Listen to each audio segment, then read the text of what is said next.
ನಿಮ್ಮ ಹೆಸರೇನಮ್ಮ? ನನ್ನ ಹೆಸರು ಪದ್ಮಾವತಿ ಸರ್. ಓಕೆ, ನೀವು ವೆರಿಕೋಸ್ ವೇನ್ ತಗೊಂಡಿದ್ರಿ ನಮ್ಮಲ್ಲಿ ಟ್ರೀಟ್ಮೆಂಟು.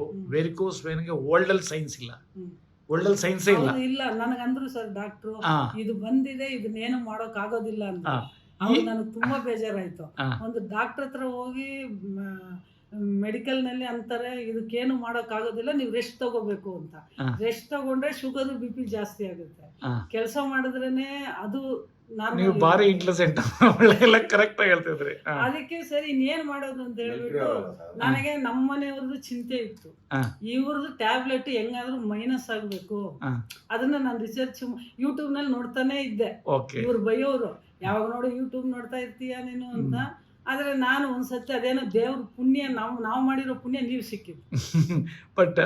ಬಟ್ ಭಾರಿ ಖುಷಿ ಆಯ್ತಮ್ಮ.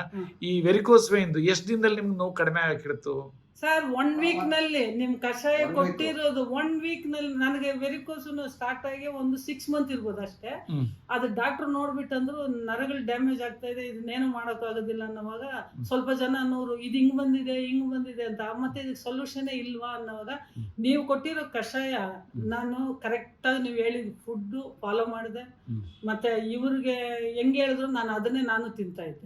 ನೀವು ನನಗೆ ಫುಡ್ ಕಂಟ್ರೋಲ್ ಹೇಳಿಲ್ಲ, ಇವ್ರು ಕೊಡೋದು ನಾನು ಎಲ್ಲ ಇವ್ರು ಮಾಡಿ ಇಡೀ ಬಾಡಿನೇ ರಿಜುವನೇಟ್ ಆಗೋಯ್ತು ಮಾಡಿ ನಾನು ತಿಂತಾ ಇದ್ದೆ. ಮತ್ತೆ ನನಗೆ ಅದು ನೋವು ನಿಮ್ ಕಷಾಯ ಕುಡಿತಾ 1 ವಾರ ಒಳಗಡೆ ನೋವು ಇದ್ದಿದ್ದೇ ಗೊತ್ತಿತ್ತು.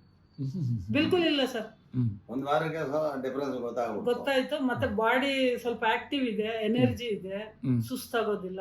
ಮತ್ತೆ ನೀವಂದ್ರೆ ಶುಗರ್ BP ಟ್ಯಾಬ್ಲೆಟ್ ತಿನ್ಬಾರ್ದು ಅಂತ ನನಗೆ ಫಸ್ಟ್ ಒಂದು ಶುಗರ್ ಟ್ಯಾಬ್ಲೆಟ್ ಜೊತೆಗೆ BP ಜೊತೆ ಕೊಲೆಸ್ಟ್ರಾಲ್ ಸೇರಿಸಿದ್ರು, 4-5 ಬಂತು. ನಾನು ಯಾವ ಟ್ಯಾಬ್ಲೆಟ್ 1.5 ತಿಂಗಳಿಂದ ಮುಟ್ಟೇ ಇಲ್ಲ, ತಿಂದೇ ಇಲ್ಲ. ಶುಗರ್ ಟ್ಯಾಬ್ಲೆಟ್ ತಿಂದಿ. Very good. ನೀವು ಕೊಟ್ಟಿರೋ ಕಷಾಯ, ನೀವ್ ಹೇಳಿದ ಫುಡ್, ನೀವು ಏನ್ ಹೇಳಿದ್ರು ಅದನ್ನ ಕಂಟಿನ್ಯೂ ಫಾಲೋ ಮಾಡ್ಕೊಂಡು ಬರ್ತಾ ಇದೀವಿ. ನಿಮ್ಮ ಹೆಸರೇನಮ್ಮ? ನನ್ನ ಹೆಸರು ಪದ್ಮಾವತಿ. ಎಷ್ಟು ಏಜ್ ನಿಮ್ದು? ನಂದು 61. ಓಕೆ ನಮ್ಮ, ಥ್ಯಾಂಕ್ ಯು.